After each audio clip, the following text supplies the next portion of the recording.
Oh, Dr. David Clark. Oh, you're idiots. Mr. Chair, Idiot. kia ora, Mr. Chair, kia ora e te whare, kia ora koutou. And special greetings to the noisier members over the back there who seem to be enjoying the proceedings of the evening, and I am sure I'm not alone in looking forward to their particular contributions. I'm sure later in the debate. I may be waiting a while, says my colleague. They have been remarkably quiet when it comes their turn to making a constructive contribution and more focused on the interjection. I won't claim any high ground there myself. But I would enjoy any contributions. To come to the substance of the bill, lest I be hung on my own petard, Mr. Chair, I'm listening. I wish to discuss the nature of these departmental agencies and the reporting mechanisms that will take place in future, as we see right up front in Part 2. We come straight to the crux of the matter in 58A, where it says in section 1A brackets 2 brackets D, after quote departments, insert departmental agencies, and then we have a series of other changes that the bill proposes, which will be about ensuring that these departmental agencies are more widely considered in the legislation, that other pieces of legislation fall into line, that they can incur or expenses or capital expenditure under the Impress Supply Act in the same way that a regular department would.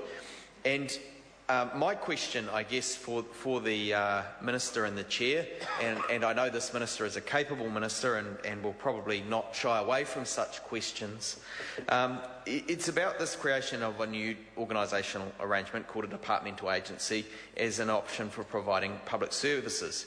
Now, we're told that such an agency would sit legally within a host department, which would administer the appropriations used by the departmental agency, but the departmental agency would have its own chief executive directly responsible to a minister for its specific activities.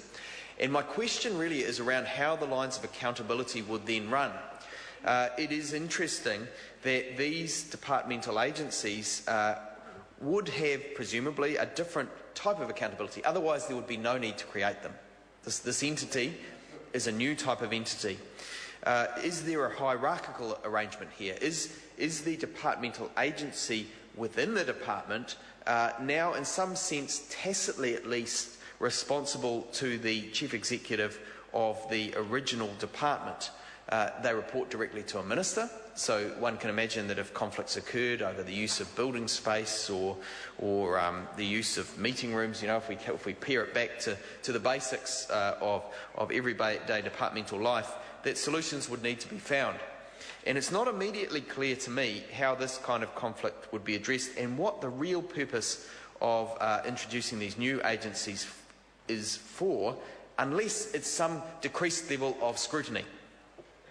Now, this government does have a track record for favouring a decreased level of scrutiny, and the example that springs to mind immediately is the asset sales legislation. This is quite on point, Mr. Chair, and I'll bring it back directly because the public becomes concerned when there is a decreased level of scrutiny on public affairs. And as I've stated earlier in Part 1, and what's set up in Part 1 is actually brought into practice in Part 2, we are striking a balance here in this Parliament with this legislation between accountability for the members, on behalf of the members of the public, for the spending of money, and that's particularly relevant in the amendments to the Public Finance Act 1989 that we're discussing in Part 2, and we're striking that balance between that level of accountability and the freedom of ministers to achieve the goals that they wish to achieve, which they've said they are going to achieve, through the employment of those funds in a way that's flexible, so that they can not be bound by unnecessary constraints, by constraints that are artificial in their nature for a reporting requirement that actually doesn't serve a public purpose, that is a reporting requirement for its own sake, that spells something out in detail because that's the way it's always been spelt out, not because someone's taken a fresh look at it and asked the question, is this something we need anymore? Are we scrutinising things in a way that gets is in the public interest, Mr. Chair? Dr. David Clark. Or are we scrutinising things in a way that is actually beyond the public interest and actually inhibits departments and their ability to carry things out without the offsetting public benefit of that wider public scrutiny in a way that's meaningful to the wider public? So we are trying to strike that balance here, and so that cuts to the issue that I was raising about these departmental agencies. And I haven't heard a convincing argument from that side of the House as to why these departmental agencies should have this specific piece of legislation which separates them out. I expect Mr Hayes will leap to his feet shortly to articulate exactly why these departmental agencies. Mr Hayes says if I'd come to the committee I would find out. Well, I wasn't privileged to sit on the committee where this issue was discussed, so I do invite Mr Hayes to share that if it's within his ken, if he understood the issues at the time and is willing to share them with the wider members of this House. I invite him to take a call and explain why these departmental agencies should be created and what advantages they will create for the taxpayer, because I'm certain at some level this government will be very, very clear that it does want to make sure that money is well spent for the taxpayer.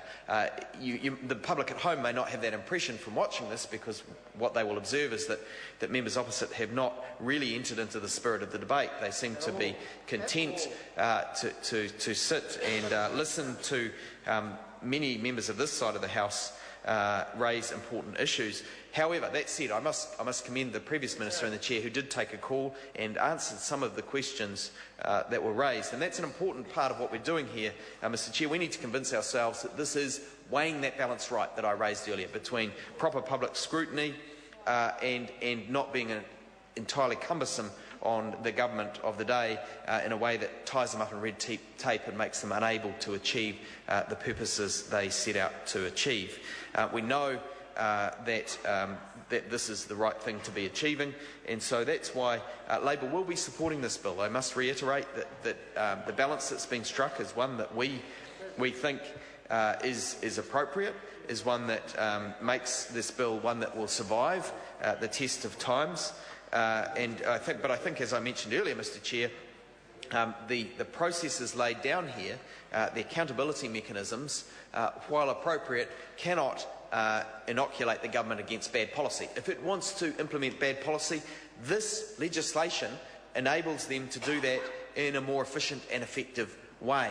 Now, one of the earlier contributors made the very good point that bad governments will do that anyway. They will implement bad policy come hell or high water. What this legislation really achieves is that it enables governments that want to implement good policy and to do it through proper process to be able to do that in an efficient way. And that cuts to the heart of the matter as to why Labor is choosing to support this bill.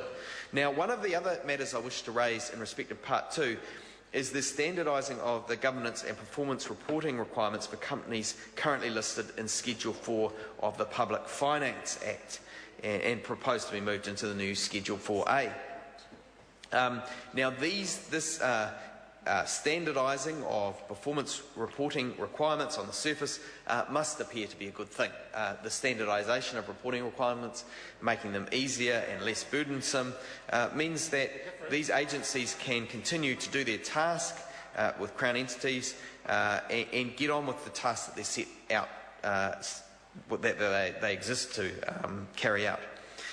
Now, if we look at some of the earlier legislation that was passed here in this session this week, there was the standardisation of the GAP procedures so that fewer SMEs are required to undergo those onerous requirements. Another good step. And we need more of this kind of thing. We know that recently New Zealand slipped from 15th to 24th in the World Business Competitiveness stake in the IIMB competitiveness survey. We know that New Zealand business is facing tough times. This government has skewed the playing field against small business. There's a lot of red tape they've introduced, the child support legislation requirements. That's not part of the bill. Mr Chair, the point is that contrasts, as an example, with this piece of legislation, those areas in which the government has put a further burden on small business, where those businesses are struggling, they're being created, $2.5 1,500 fewer a year than they were under Labor, this piece of legislation contrasts with that. This is an attempt to make sure that business can perform better. I call the whistle wall. Inga mana inga reo